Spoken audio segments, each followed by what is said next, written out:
Assalamualaikum warahmatullahi wabarakatuh. Alhamdulillah rabbil alamin. Wassalatu wassalamu ala sayyidina Muhammadin sayyidil anbiya'i wal mursalin wa ala alihi wa sahbihi wasallim ajma'in, amma ba'du. Hadirin jamaah yang berhubung Allah SWT, alhamdulillah pada pagi hari ini kita bisa kembali berjumpa dalam satu majelis, insyaallah mendapatkan limpahan barokah dari Allah Subhanahu wa taala. Pada pagi hari ini kita akan mengkaji satu hadis Nabi Sallallahu Alaihi Wasallam.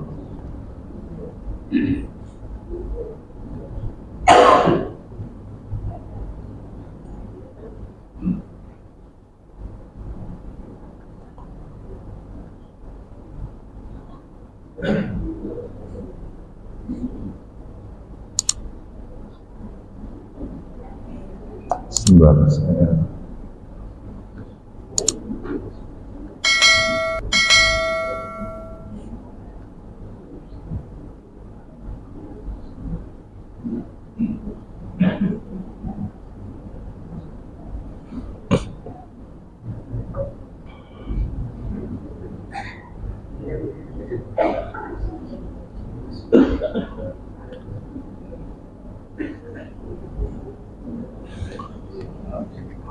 Pada kesempatan pagi ini kita akan mengkaji hadis Nabi Sallallahu Alaihi Wasallam. Hadis ini diriwayatkan oleh Imam Muslim dalam kitab Sahih Muslim dari Abu Hurairah. Qala Abu Hurairah. Abu Hurairah berkata,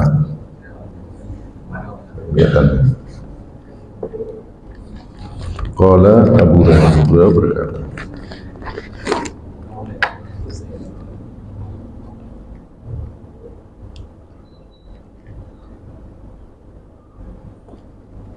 Inna Rasulullah sallallahu alaihi wasallam qala, sesungguhnya Rasulullah sallallahu alaihi wasallam bersabda. Apa yang bersabdakan? La yazni zani hina yazni wa huwa mu'minun.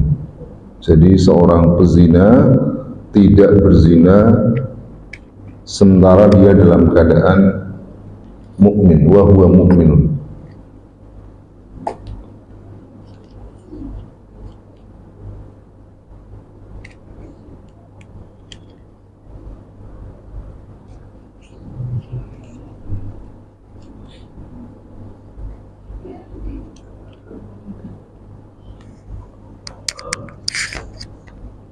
Sebentar. Hadisnya. Inna Rasulullah sallallahu alaihi wasallam qala, sesungguhnya Rasulullah SAW bersabda, la yazni zani, la yazni tidak berzina, zani seorang pezina, khina yazni pada saat dia berzina, wa huwa mu'minun sementara dia dalam keadaan mukmin. Wala yasriku sariku, tidak juga as-sariku seorang pencuri, yasriku mencuri, khina yasriku pada saat dia mencuri, wa huwa mu'minun sementara dia dalam keadaan mukmin. Wala yashrabul khamra, tidak juga minum khamr, khina yashrabuha ketika dia meminum khamr itu, wa huwa mu'minun sementara dia dalam keadaan mukmin. Jadi hadis ini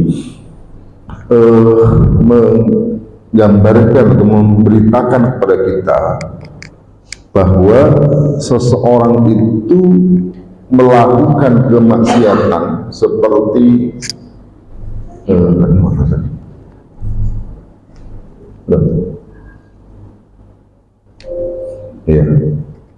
seperti zina.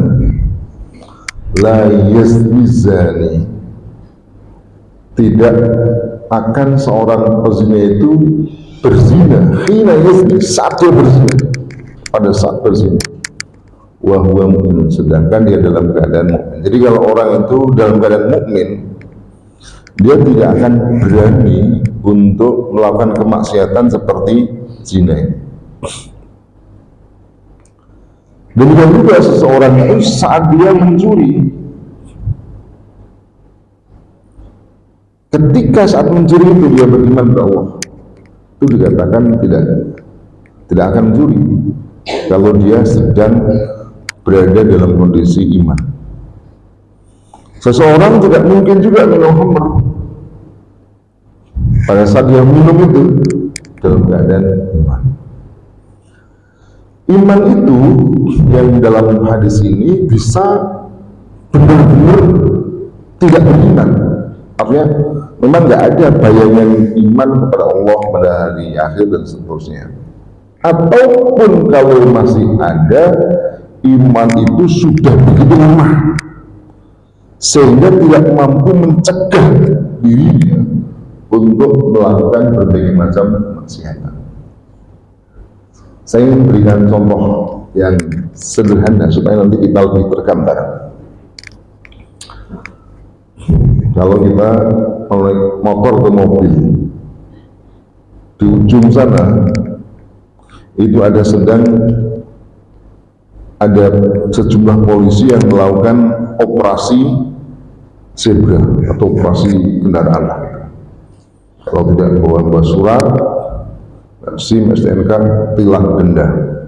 Kalau sepeda motor tidak ada spion, tidak pakai helm, tangkap, telang, denda. Kalau dia saat itu tidak sedang membawa surat dan kemudian kepergiannya bisa ditunda, kira-kira dia berangkat atau tidak? Nanti aja. Kenapa? Rasa takut bahwa dia akan ditilang. Memang tidak saat itu ditilang, masih di sana, ujung sana. Rasa takut ditilang itu mengakibatkan dia tidak berani untuk melanggar lalu lintas. Makin besar dendanya, makin membuat dia takut. Mungkin kalau dendanya cuma 100.000 berlebihan, tapi kalau dendanya kayak 500.000 enggak ya. Bahkan barangkali polisi itu tidak ada di sana. Kalau kita lihat tuh sekarang jalan jalan-jalan busway itu sepi, nggak ada berani lagi motor atau mobil lewat karena 500.000 harus dendanya.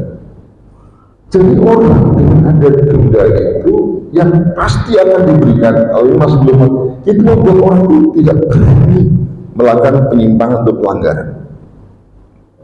Nah sekarang kalau orang itu yakin, ada satu keyakinan Allah itu melihat dirinya, Allah itu lihat, dan namanya keinginan pada Allah itu iman. Allah itu tidak mungkin kita bersembunyi dimanapun ketika kita berada, tidak mungkin, kelihatan terus oleh Allah SWT. Bukan hanya oleh Allah, dicatat oleh malaikat. Baru surat tilangnya ini, memang tidak langsung denda, polisi tidak langsung denda, cuma nyatet saja. Dendanya kan di pengadilan. Sama juga dicatat sekarang oleh para malaikat. Nanti sanksinya setelah pengadilan di akhirat. Sanksinya bukan hanya denda 100.000, 100.000, 1 juta, penjara setahun, 2 tahun, tapi yakin neraka yang panasnya itu luar biasa.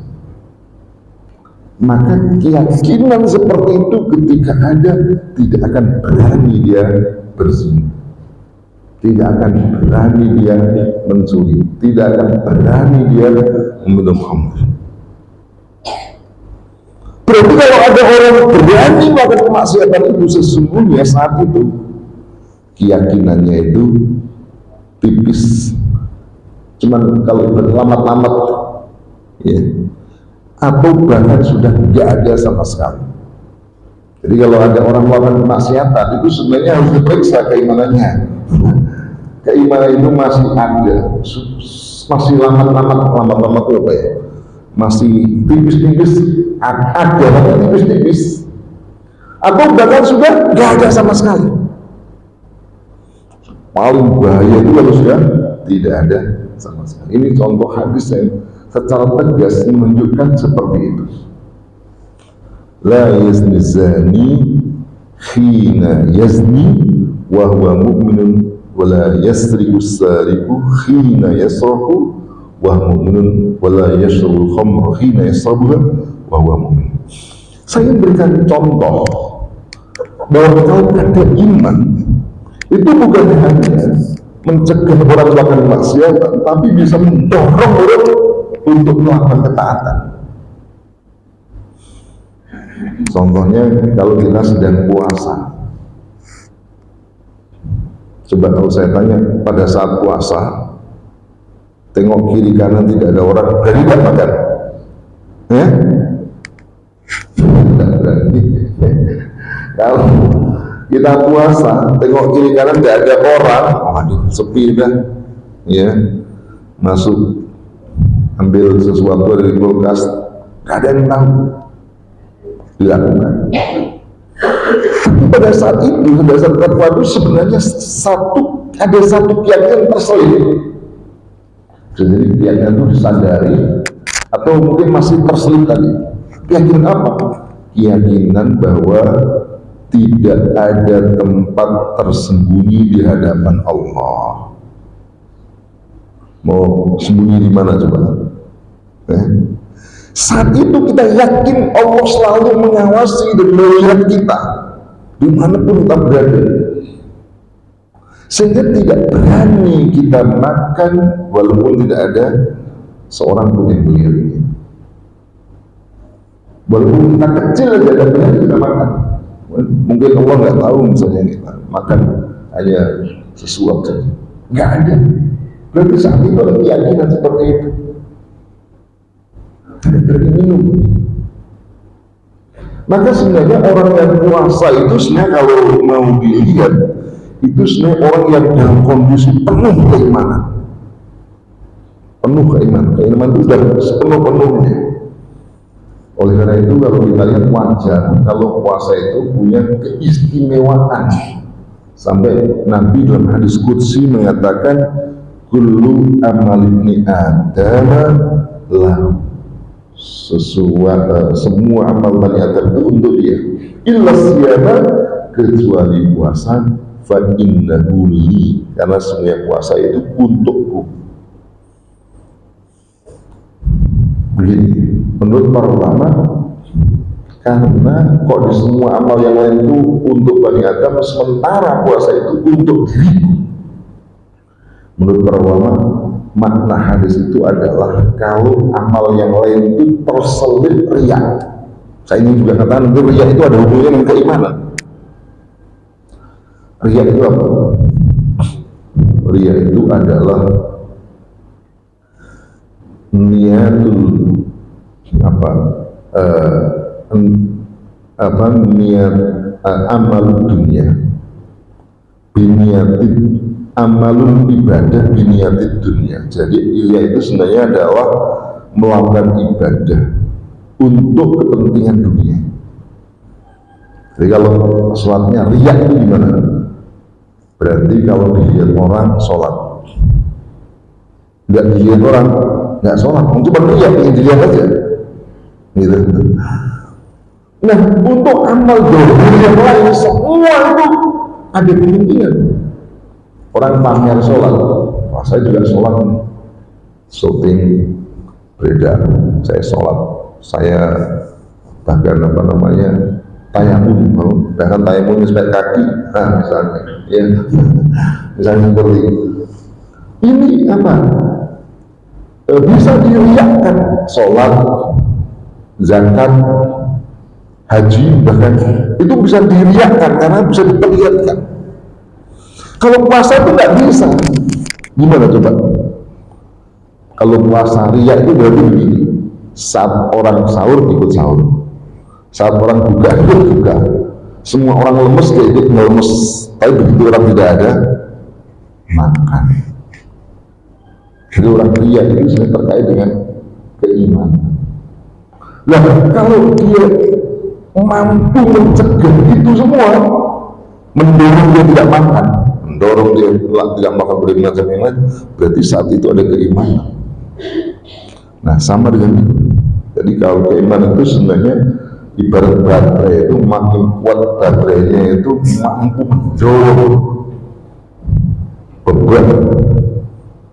Nah, sama juga kalau imannya itu kuat, mampu mendorong untuk melakukan ketaatan. Kalau imannya rendah, pasti akan lemah mendorong. Ini baru saja saya baca berita itu viral. Ada satu masjid, musola itu, musolanya masjidnya kecil. Tarawih itu ramai sampai keluar jalan-jalan untuk kampung-kampung ini. Ternyata ada seorang haji, kalau ada sholat tarawih 50.000 penuh itu lah. Kalau tadarus 100.000, sholat subuh jamaah 50.000, musola kecil sampai di jalan-jalan. Coba keyakinan orang mendapatkan uang 50.000 itu menggerakkan dia untuk sholat tarawih depan. So, bagaimana kalau keyakinan itu juga keyakinan dapat pahala yang paling jauh lebih banyak dibanding yang 50.000, jauh lebih banyak 100.000 daripada uang 50.000. Ketika keyakinan itu ada, mampu menggerakkan orang pergi ke masjid, sholat subuh berjamaah dan segala macam. Berarti ini bisa disimpulkan, orang itu kalau lemah sholat,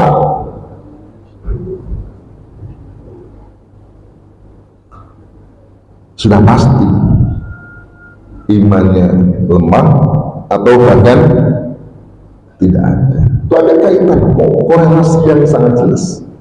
Nah, saya ingin tunjukkan yang lain yang menunjukkan tentang ini.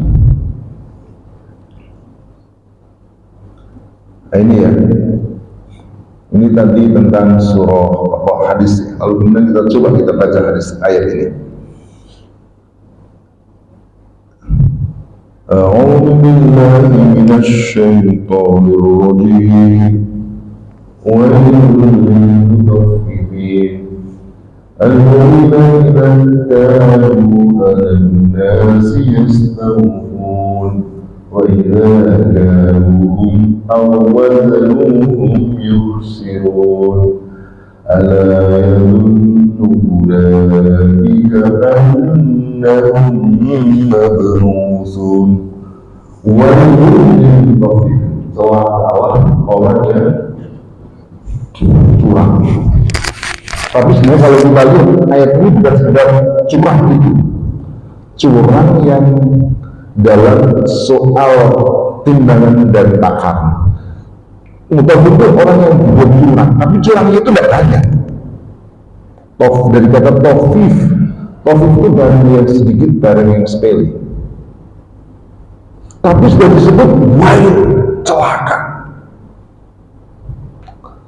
Kenapa? Karena kecurangan dalam hal timbangan dan takaran.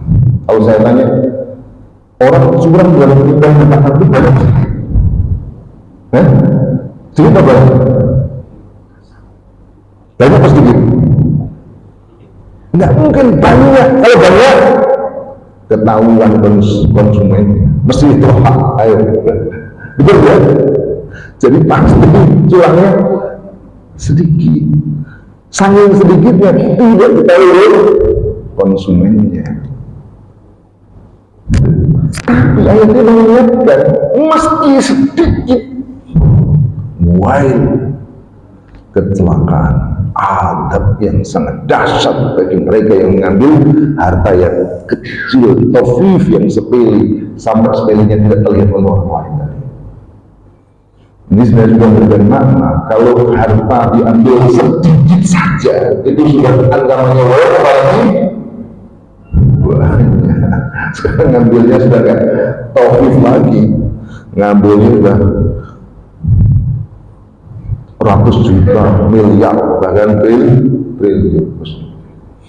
Nah, tapi apa yang saya katakan dalam topik ini juga kita perhatikan. Setelah itu mengatakan orang yang berbuat curang dalam timbangan itu, kita lihat ulaika ala. Hamzah itu hamzah istifham, la itu la nafi, artinya apakah mereka tidak yakin? Ya belum tidak yakin. Bisa juga artinya itu belum sampai yakin, percaya, percayanya itu tinggi tapi tidak sampai yakin.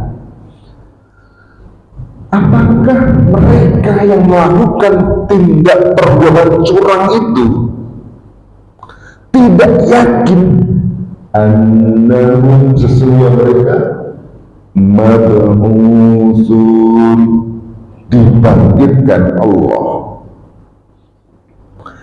Ayat ini mengatakan bahwa orang yang melakukan kecurangan dalam timbangan dan takaran itu disebabkan tidak adanya keyakinan bahwa dia dibangkitkan oleh Allah SWT liyaumin adzim, pada hari kiamat.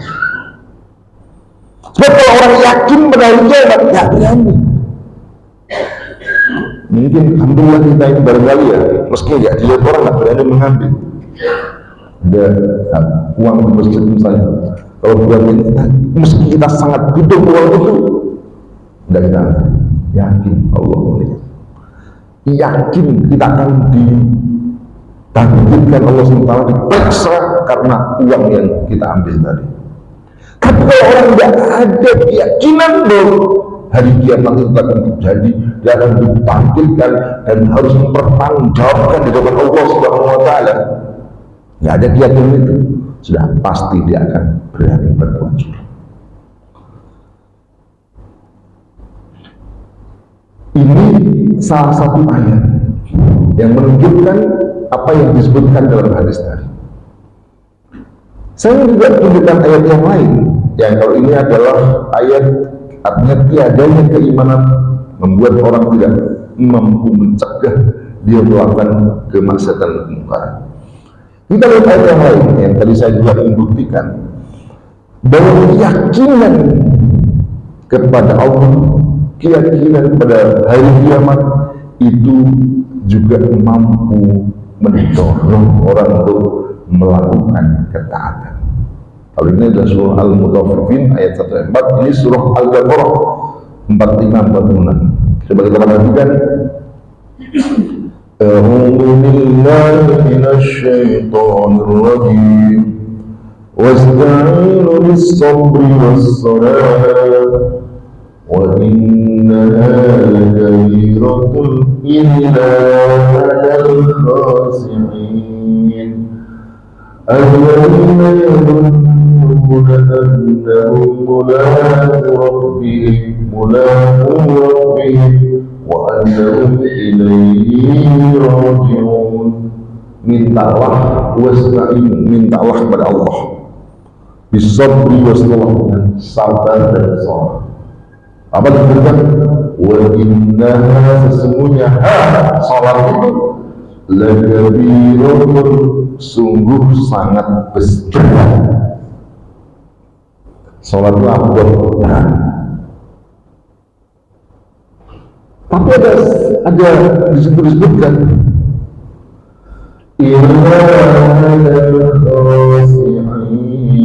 kecuali atas orang-orang yang khusyuk, orang yang tunduk. Jadi berat salat itu, kecuali orang yang khusyuk. Siapa orang khusyuk? Alladzina yazunnuna annahum mulaqu rabbihim. Mereka adalah orang-orang yang yakin bahwa mereka akan berjumpa dengan Tuhan mereka. Jadi membuat kita itu terasa ringan itu karena dapat pahala. Pahala itu tidak kita nikmati sekarang, yakni ketika berjumpa dengan Allah, dan itu pasti. Sehingga kita tidak pernah merasa rugi. Wah, rugi waktu karena sholat. Kita tidak pernah merasa rugi tenaga. Wah, kalau kita sudah kerja, luar biasa. Bayangkan orang nggak yakin sholat, orang nggak yakin apa namanya, orang nggak yakin pahala gitu ya, dosa. Setiap waktu dihitung dengan uang. Coba bayangkan pabrik punya sekian ribu atau ratus ribu pekerja, mereka jumatan semua, waktu yang lebih banyak. Ini mengurangi produktivitas, sudah kau dihitung kalau mereka kerja sekian, gitu. Mereka dirotun berat. Tapi kalau mereka yakin ini bukan hilang waktunya, justru ini yang akan menjadi milik kita di akhirat. Ini yang membuat kita berada di surga, yang mendapatkan jauh lebih bagus, lebih enak daripada sekarang. Keyakinan seperti itu ada membuat mudah, ringan. Jadi ayat ini menunjukkan betapa dahsyatnya keimanan. Amal yang berat terasa ringan ketika ada iman. Bahkan bukan hanya ringan, tapi kalau sudah ada iman, lezat. Masya Allah, rasa lezat berapa? Makanya orang Islam itu sebenarnya selalu bergembira kalau beribadah. Mungkin kalau orang-orang kafir gitu, betapa beratnya orang kuat. Orang Islam harus sholat 5 kali, itu harus repot begini begitu, harus makan setiap bulan, satu tahun nggak makan. Ya, itu mereka tak kebayang karena nggak terbayang dalam pikiran mereka itu adalah pahala. Tapi kalau kita yang mengerjakan karena dasar keyakinan bukan hanya ringan, tapi terasa lezat. Makanya kan beda. Makanya kalau kita lihat orang-orang kafir ya, mereka itu senang itu ya, senang itu produksi konser, produksi pertandingan olahraga, seksual, terus gak senangnya. Kalau kita ada berbagai seperti ini kan, banyak orang mendengarkan tausiah, sholat tidak doa, jadi kelezatannya beda. Makanya saya bilang juga sekarang misalnya begitu kepala pertandingan bola jadi apa? Pertama itu sampai 5 lagu. Sebenarnya itu bukan membuat orang mukmin. Orang mukmin kalau bola juga sekedar untuk kesehatan biar dia sehat. Bukan membuat satu yang miliaran beriman ya mungkin seperti itu. Karena berusaha mungkin itu apa? Sampai jihad itu. Berjuang untuk Allah itu kalau dia yakin bahwa itu adalah mendapatkan pahala. Nah, kalau kita lihat tadi saya ceritakan 1-2 ayat yang mampu iman itu mencegah melakukan kemaksiatan atau mampu menjadi pendorong melakukan ketaatan. Saya ingin tunjukkan satu ayat yang bukan hanya 1-2 kasus, tapi semua itu penyebabnya iman. Sudah berlihat ayat ini panjang tapi ini dahsyat. Inna jannata tirus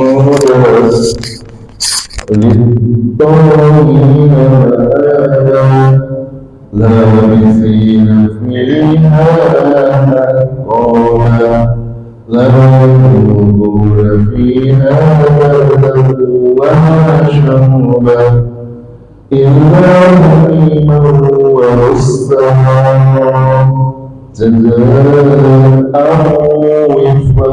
وفاقا. Terbayang gitu. Dia ini memberitakan tentang jahanam. Inna jahannama kanat mirsada. Sesungguhnya jahanam itu ada tempat pengintai. Mengintai orang lewat, kalau dia orang kafir masukkan dalamnya. Litta'ina ma'aba, yang dari ma'aba, tempat tinggal bagi siapa? Litta'in, orang yang melampaui batas. La'ithina fiha ahqaba, mereka tinggal di neraka jahanam itu ahqaba. Dari kata hakob itu hitungannya 100 tahun. Jadi 1 abad. Kalau ahqo berarti apa? Berabad-abad, beratus-ratus tahun. Jadi tahun sebentar kayak terbayang ratusan tahun, ribuan tahun. Bukan hitungannya, bukan penjara sebulan 2 bulan, ratusan tahun. Coba bayangkan. Dan bayangkan juga tahun di akhirat itu tidak seperti tahun di dunia. Mereka neraka jahanam. La yadkhuluna fiha bardan wa la syaraban. Mereka tidak merasa neraka jahanam itu barda, rasa dingin, wala syaraba, dan minuman. Enggak dingin berarti apa? Panas. Kalau panas biasanya manusia minum, minuman juga nggak ada. Coba betapa dahsyat beritanya. Dibakar rasanya panas, menimbulkan haus, minumnya nggak ada. Lumayan terobati, panas setelah itu minum, tapi minum juga nggak ada. Illa minuman itu kecuali hamim itu air mendidih. Wassaraqo artinya nanah dan keringat, darah nanah melimpah bercucuran mereka. Itu kemudian yang menjadi bahan minuman mereka.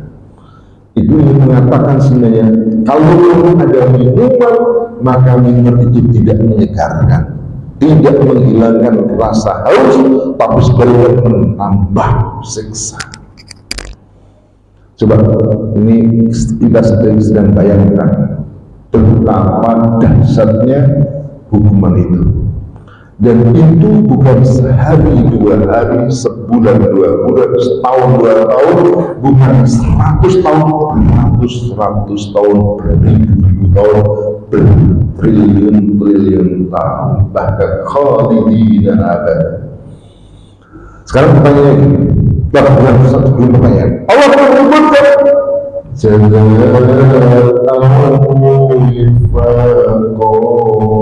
itu sebagai balasan wifaq yang setimpal. Allah menyebut siksa yang sedemikian dahsyat itu penyebabnya atau sebagai balasan yang setimpal. Berarti bukan setimpal. Kalau hukumannya ringan, berarti kejahatannya ringan. Betul? Kalau hukumannya berat, berarti kejahatannya berat. Ini bukan berat lagi, super berat, luar biasa. Berarti kalau hukumannya demikian dahsyat, berarti apa? Kejahatannya juga dahsyat. Ini sudah dari tingkat kejahatan yang parah.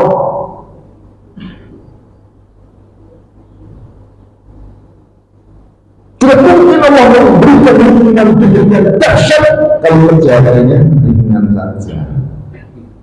Betul? Betul kan? Tidak mungkin. Allah itu maha adil.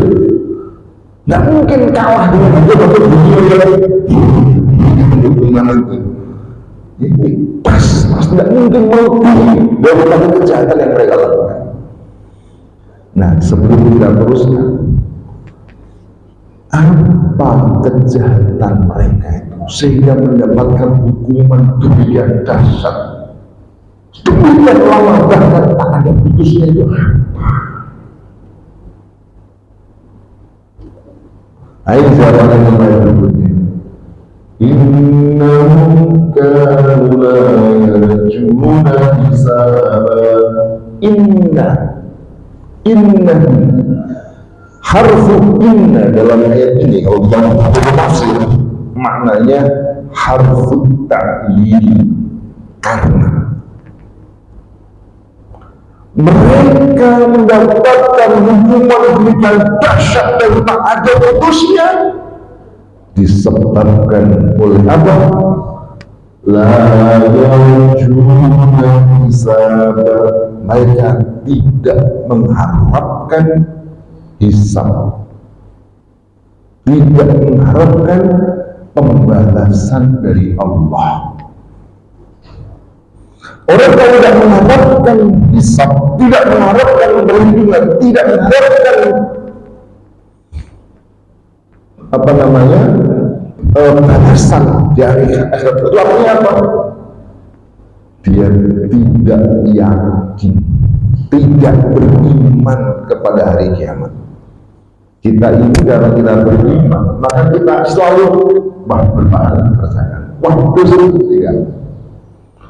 Orang itu kalau tidak ada harapan itu berarti tidak ada keyakinan, tidak ada keimanan terhadap hari kiamat. Maka sebagian tafsir menyebutkan maknanya la yu'minun, mereka tidak beriman bil hisab dan perlindungan terhadap hari kiamat. Sekarang kita lihat, benarkah kok begini dan benar begini? Bagaimana bisa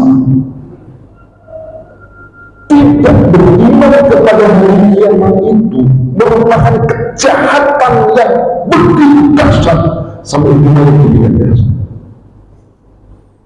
Apa itu kejahatan melebihi pembunuhan? Apa itu kejahatan melebihi pemerkosaan, korupsi dengannya? Harus ingat,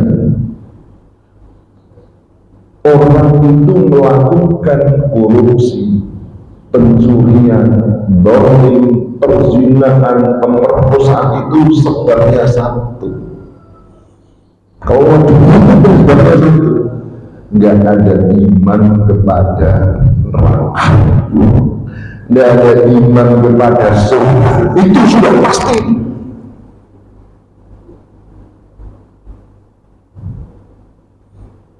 Kita di Indonesia seperti ini, orang minum khamr itu nggak di penjara, nggak ada orang menangkap orang minum khamr, betul kan? Bahkan di Indonesia ini orang berzina juga nggak bisa ditangkap di bawah pengadilan, dia berzina, nggak ada. Tapi kita ini nggak melakukan zina, nggak minum khamr, sholatnya rutin karena iman surga neraka. Saya tanya, kalau orang dan puasa di penjara gitu, orang dan sholat di penjara gitu, meski nggak di penjara kita kerjakan. Jadi keyakinan itulah yang mencegah orang melakukan kemaksiatan, melakukan berbagai macam kejahatan. Jadi orang itu sebenarnya pangkal dari kejahatan adalah tiada iman. Itu udah pangkalnya itu. Karena iman itu udah pasti. Orang kalau tidak beriman, dia mungkin tidak membunuh, mungkin kan. Tapi bukan berarti karena iman, karena takut atasannya. Pertanyaannya, gimana kalau jadi atasannya? Kalau orang tidak punya iman, mungkin dia tidak korupsi, tapi korupsi itu karena takut di penjara. Gimana kalau yang melakukan korupsi itu adalah atasannya polisi, pemimpinnya polisi, bahkan presidennya? Jadi kalau kita lihat tulisan وَكَذَّبُوا بِآيَاتِنَا كِذَّابًا, dan mereka mendustakan ayat-ayat kami. Orang tidak beriman lagi. Jadi sesungguhnya mengapa tidak disebutkan? Karena mereka mencuri, memperkosa, membunuh segala macam. Karena tidak iman mereka itulah yang membuat dia berani melakukan berbagai macam kejahatan. Kalaupun mereka tidak melakukan kejahatan, itu hanya karena belum ada kesempatan. Kalau nggak ada kesempatan, gimana mau korupsi? Tapi kalau diberi kesempatan, tidak berbeda dengan yang dikritik. Gitu. Nah sekarang saya ingin sampaikan gini, kalau rakyat tidak beriman itu sebenarnya masih rodok aman di dunia. Maksudnya gini, kalau tidak beriman itu menyebabkan dia tidak mencuri, nah, dia masih posisi rakyat, masih takut polisi, saya kira tidak mencuri. Pertanyaannya gimana kalau yang tidak beriman itu adalah polisinya? Polisi mungkin takut atasannya sampai Kapolri. Gimana kalau yang tidak beriman itu Kapolrinya? Mungkin Kapolri ya berani khawatir dicopot oleh presiden. Pertanyaannya gimana kalau yang tidak beriman itu presidennya? Dia mungkin mencegah orang lain korupsi, dia yang korupsi. Dia mencegah orang lain melarang orang lain balik, tetapi tidak melarang dirinya untuk berbuat dosa. Itu kalau pemimpinnya. Maka sebenarnya kalau kita bicara memimpin itu mestinya paling harus beriman. Yang paling kuat imannya itu harus pemimpin. Kalau pemimpin nggak punya iman, bahaya. Ini yang dikatakan oleh, saya kutip dalam kitab Imam Al-Ghazali. Coba kita perhatikan ya. Ini dalam kitab Ihya Ulumuddin yang dikarang oleh Hujjatul Islam Al-Imam Al-Ghazali. Apa berkata? Fafasadur ra'aya bifasadil muluk. Kerusakan rakyat itu disebabkan oleh kerusakan penguasa, para penguasa yang kalau penguasanya rusak, tidak mungkin rakyatnya tidak rusak, kecuali mungkin mereka yang berani teguh memegang pendirian. Misal umum rusak. Lalu fasadul muluki bifasadil ulama. Kerusakan penguasa itu disebabkan oleh kerusakan ulama. Kenapa? Ulama yang seharusnya menasehati, memberikan amarah nahi mungkar, malah melok-melok, bener bagus, teruskan, nah gitu. Tapi itu Pak, perhatikan berikutnya. Fasadul ulama'i bistilahi hubbil mali wal jah. Kerusakan ulama itu disebabkan karena kecintaan terhadap harta dan kehormatan. Yang artinya berarti ulama itu meski dia pinter, ngerti agama, ngerti syariat, tapi dia tidak ada keimanan sehingga didominasi oleh kecintaan terhadap harta dan kedudukan. Ini terputus nih, ada lantai. Barang siapa yang sudah dikuasai pasal hukum dunia dan terputus nih, maka dia tidak akan bisa mencegah melakukan berbagai macam perbuatan yang rusak gitu kira-kiranya. Jadi maka bahaya kalau keimanan itu tidak ada pada pemimpinnya, tidak ada para ulamanya yang beriman, itu sudah tidak ada. Oleh karena itu sebenarnya musibah ketika penguasa itu bukan orang yang beriman. Ini saya coba kita lihat. Sayati al-nasi sanawatun khadda'an akan ada pada manusia tahun-tahun penuh kedustaan.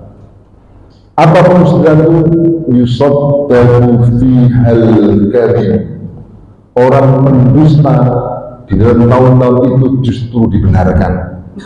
Pendusta bolak-balik, oh bener Pak, hebat Pak, bagus Pak, lanjutkan Pak, itu kira-kira.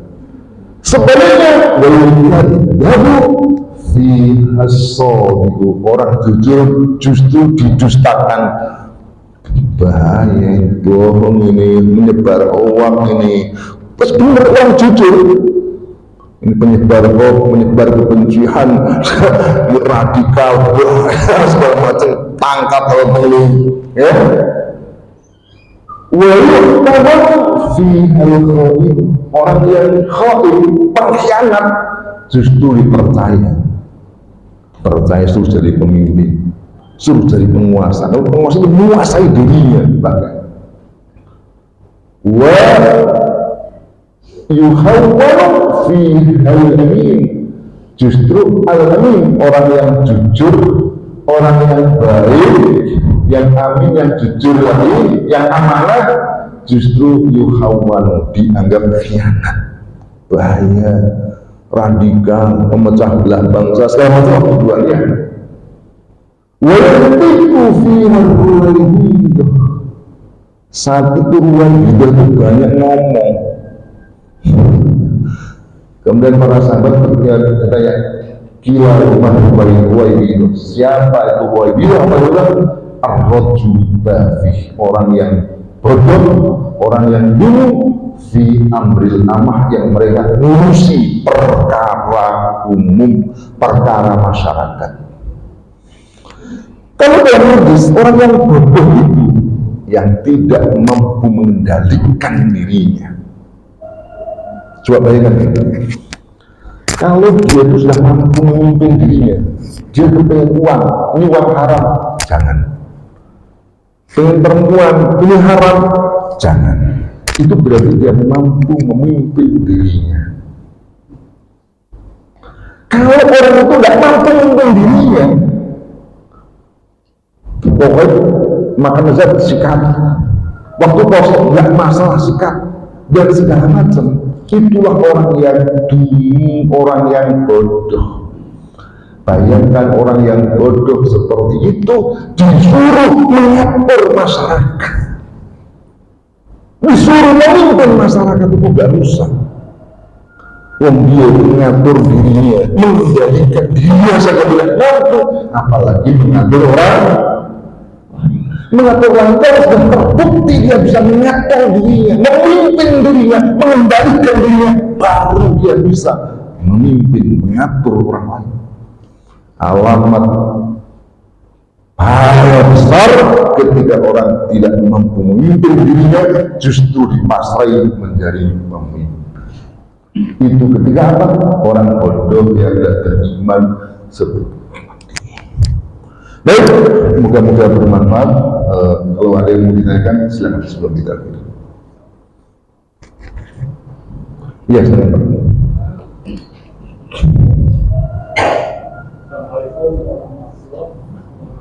Waalaikumsalam. Allah sudah menarasikan tadi dalam surah Al-Taifin, ya, satu supaya manusia ini jangan berlaku curang, kira-kira gitu, dalam arti yang luas, karena mereka sudah ingin mencari kesenangan, jadi kepentingan yang itu. Nah, Allah juga sudah menarasikan dalam Quran, juga punya semua objek paham lain. Jadi bagaimana dia dipengaruhi oleh telinga, mulutnya ada lisan dan penglihatan. Kalau ini tidak bisa didengar dengan baik, maka dia akan tersesat dengan sejauh-jauhnya. Tapi kalau bisa dikendalikan, maka dia menuju kebaikan. Tapi umumnya, mungkin kalau satu orang itu kurang sejalan dengan kebaikan, misalnya sepatunya banyak tergantung sih. Nah, untuk itu terkait dengan mengenai orang supaya menjalani kebaikan ini, kira-kira bikin apa untuk kami ini supaya bisa melaksanakan dalam kehidupan yang menghadapi kepentingan. Sering menyebut orang hidup ini dan sebagainya, melanggar sana, melanggar sini. Nah, supaya bisa tidak seperti itu, walaupun iman dulu kadang-kadang mengendor atau mungkin apa supaya menjadi baik lagi. Ya. Tadi sebenarnya sudah dijawab sendiri oleh Bapak. Jadi sebenarnya orang itu buruk, tidak baik perilakunya sebenarnya itu penyebabnya itu tuli tadi. Kenapa kok tuli, bisu dan buta? itu rupanya berupa dalam bentuk bahasa dan kalimat. Kalimat itu lah yang didengarkan oleh telinga kita. Maka kalau telinga itu banyak mendengar ilmu yang baik masuk dalam otak, akan kemudian membuat perilakunya menjadi baik. Tapi kalau nggak mau mendengar, apalagi dengar yang dia doang, ide-ide salah, ya udah pikirannya tidak mungkin baik. Dan kalau pikirannya buruk, udah pasti akan melahirkan perilaku yang buruk. Maka kalau kita lihat siapapun, jadi kalau kita lihat Allah untuk mengobati manusia itu, menyelesaikan persoalan manusia, Allah kirim Rasul, Allah menurunkan kitab, isinya apa? Kalimat. Quran isinya apa? Kalimat ini, kalam Allah. Jadi cukup dengan kalam itu sebenarnya kalau kamu dengarkan, memperbaiki pikiran kamu, melahirkan perilaku yang benar. Coba memperbaiki dunia. Allah mengizinkan memperbaiki isinya kalimat-kalimat begini. Coba kalau kalimat-kalimat ini benar, renungkan, jadikan pedoman, mengatur perilaku kita, jadi orang benar.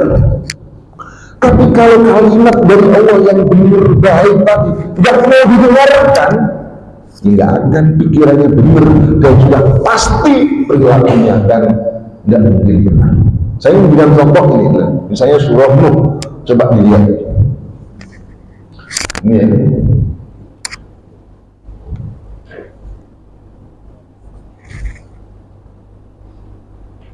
Lihat ya. وَإِنِّي كُلَّمَا دَعَوْتُهُمْ لِتَغْفِرَ لَهُمْ جَعَلُوا أَصَابِعَهُمْ فِي آذَانِهِمْ وَاسْتَغْشَوْا ثِيَابَهُمْ وَأَصَرُّوا وَاسْتَكْبَرُوا اسْتِكْبَارًا. Ini yang berkata, ya Allah, sesungguhnya setiap kali kamu mengajak mereka agar engkau mengampuni mereka, ja'alu asabi'ahum fi adani. Kaum Nabi Nuh itu mereka meletakkan tangan di ujung jari ini di telinganya. Menurut Ibnu Asyur, salah seorang ahli tafsir, mengatakan bisa berarti hakiki. Jadi ketika diceramai Nabi Nuh itu mereka benar-benar nggak mau dengar, atau mungkin tidak mau dengar. Coba tidak mau dengar sampai mungkin ya Nabi Nuh itu mengadukan hal ini kepada Allah. Ini doa Nabi Nuh, mengadukan Nabi Nuh, kaum itu sampai seperti itu.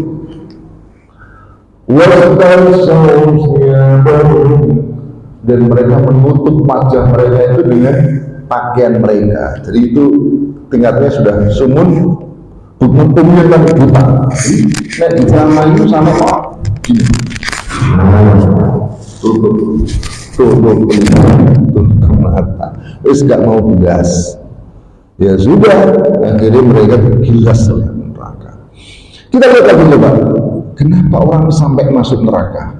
Ini kita lihat lagi supaya tahu perilaku orang itu karena pendengaran itu. Ini surah Al-Mudaththir.